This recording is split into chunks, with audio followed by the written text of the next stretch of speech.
When should you receive your second stimulus checks? Watch this video until the end to find out. Plus like, share, subscribe, support my channel. Breaking news: next stimulus package negotiations restarting today between Meadows and Pelosi. After weeks without any notable developments on the next stimulus package, it appears that negotiations will resume this afternoon at 2:30 p.m. White House Chief of Staff Mark Meadows and House Speaker Nancy Pelosi, DCA, are scheduled to speak on the phone and restart negotiations. August 7 was the last time negotiators met about the relief package. Since then, quite a bit has happened in terms of relief. We've seen the president sign several executive actions. The House of Representatives passed a relief bill for the United States Postal Service, and there was even talk of a skinny relief bill, but until today, there wasn't any activity on a broader package. Democrats wanted a relief package that cost more than $3 trillion. They passed the HEROES Act in May, and that would have cost an estimated $3.4 trillion. In earlier negotiations, they agreed to lower their ask to closer to $2 trillion but don't appear willing to go lower than that. The White House wants a relief bill that closer to $1 trillion and balked at the Democrats' offer of a $2 trillion bill prior to the impasse. To make matters even more complicated, Senate Republicans want an even smaller bill and recently proposed a skinny version that would cost just $500 billion.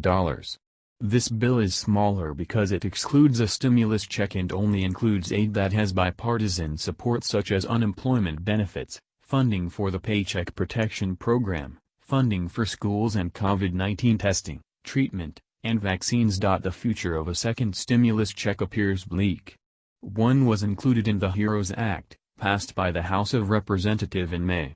It was also in the series of bills proposed as part of the HEROES Act, introduced by the Senate before its August recess. It is not in the more recent skinny bill, and it may not be included in the future if negotiators are looking for an easy way to cut costs on the bill.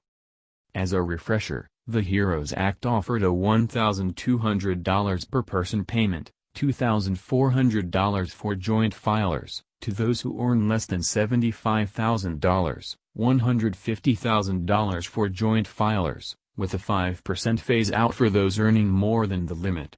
You would get an additional $1,200 per dependent, up to 3 per household. The HEROES Act offered the same $1,200 economic impact payment as the HEROES Act, $1,200 per person, $2,400 for joint filers, to Americans who earn less than $75,000, $150,000 for joint filers, with a 5% phase-out for those earning more than the limit.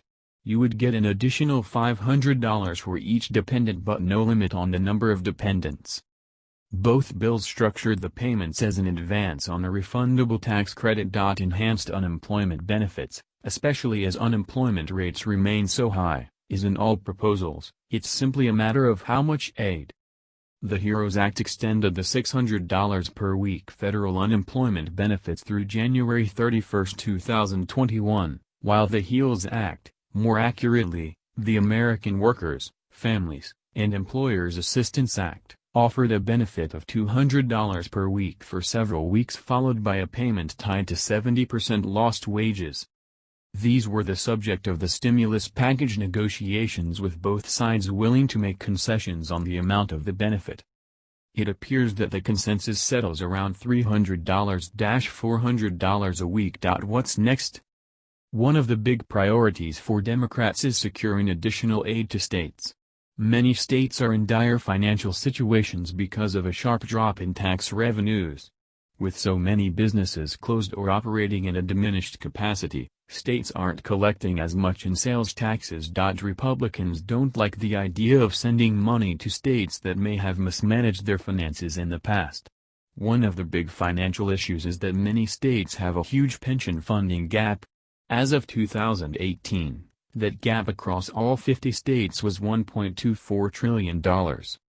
Many Republicans see additional aid to states as another form of bailout for financial mismanagement and not a lifeline for states suffering from a pandemic.